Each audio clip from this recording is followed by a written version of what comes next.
Hello everybody, Rust Belt Perspective here. Today is March 7th, 2023, and today we are going to be taking a look at the 2024 Republican presidential primary. So coming into it, we've already at the time of this video, have had 3 candidates declare, at least major candidates. You have, of course, former President Trump, who is, of course, the front runner, and then next notable candidate is Nikki Haley here. There's also been one more declaration, but it's not really a big one. The 2 that have been talked about the most are Donald Trump's and, to a lesser extent, Nikki Haley. So, before I get any further, we'll look at some of the other potential candidates that are major. You got Ron DeSantis. His decision is pending. Of course, he is the governor of Florida, very popular there. If you look back in 2022, he won re-election in what's supposed to be a swing state by almost 20 points. Of course, he is very, very popular down there. Is a nationalized, nationally recognized name, and he very much is a threat to Donald Trump in this primary if he does indeed to run, but decision expected no earlier than May of 2023. You also have former Vice President Mike Pence here, who is considering it, and he would definitely be a noteworthy candidate at the very least. And then others that have expressed interest, notably, you got Liz Cheney, the former representative who was big on that committee against Donald Trump in the House there, ended up losing renomination after Donald Trump endorsed, I believe her name is Harriet Hageman from Wyoming, to unseat Cheney. You also have Governor Chris Sununu of New Hampshire, a very popular Republican governor despite the state being a Democratic-leaning state. And then you also got some former governors here that, yes, are known names around the country, but no serious threats to Donald Trump at the moment. So people that have declined, Larry Hogan, the former popular governor from Maryland, Ted Cruz, who ran in 2016, came second to Trump in the primary, more on that later. He is not running. So yeah, there's a lot of names here, but ones we're going to be looking at the most in this video are Trump, DeSantis, and Nikki Haley. And also Mike Pence as well. So, as we all know, Donald Trump lost the re-election in 2020, excuse me.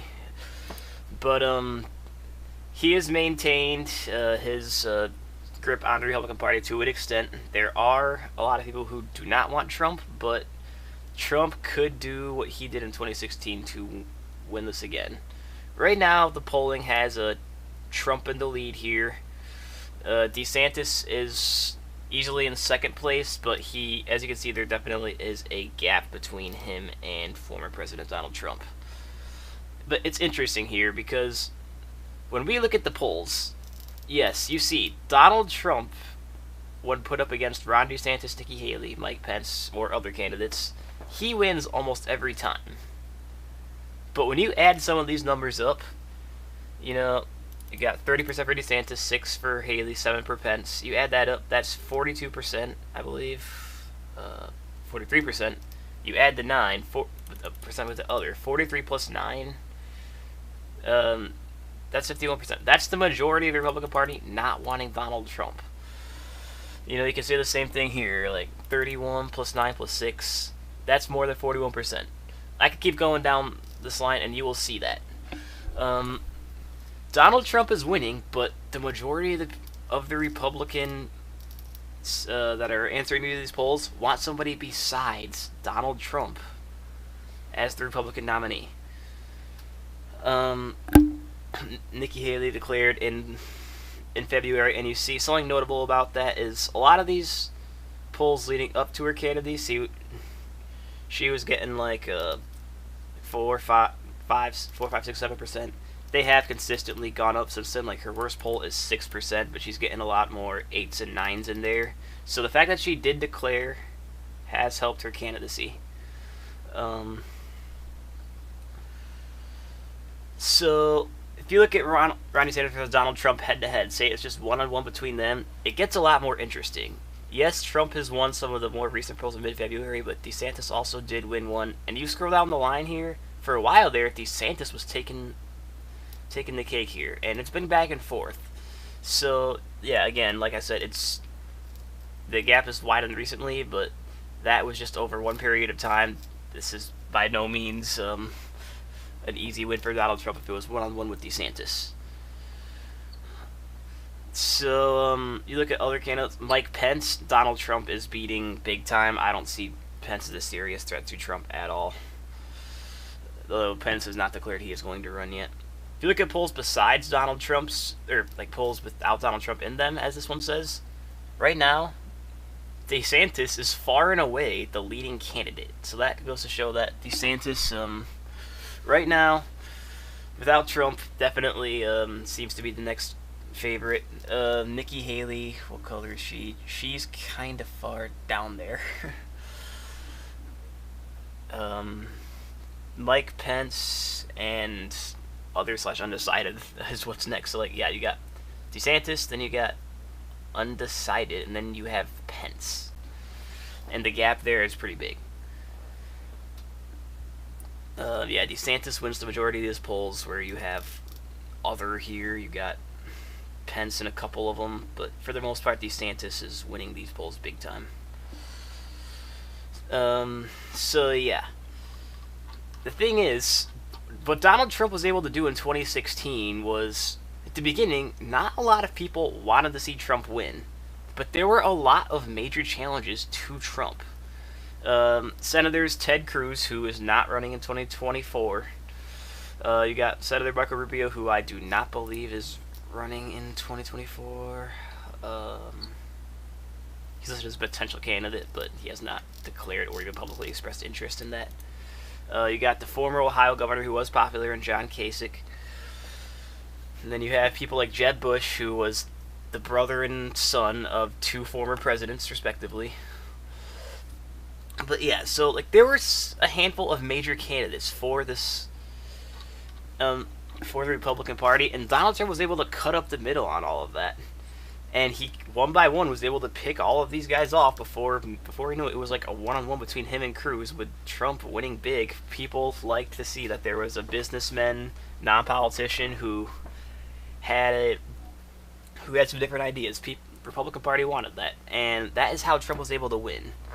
So if Trump could continue to divide the Republican Party up, he'll do the same thing, because you see he's winning when they're all divided. But when you get a one-on-one with DeSantis, it's different. So right now, Donald Trump is the favorite unless things start to change. Nikki Haley, and Mike Pence are the next 2 most notable candidates according to these polls, and they are still far and away down. You see Haley, it's hard to find her. I think she's like all the way down here.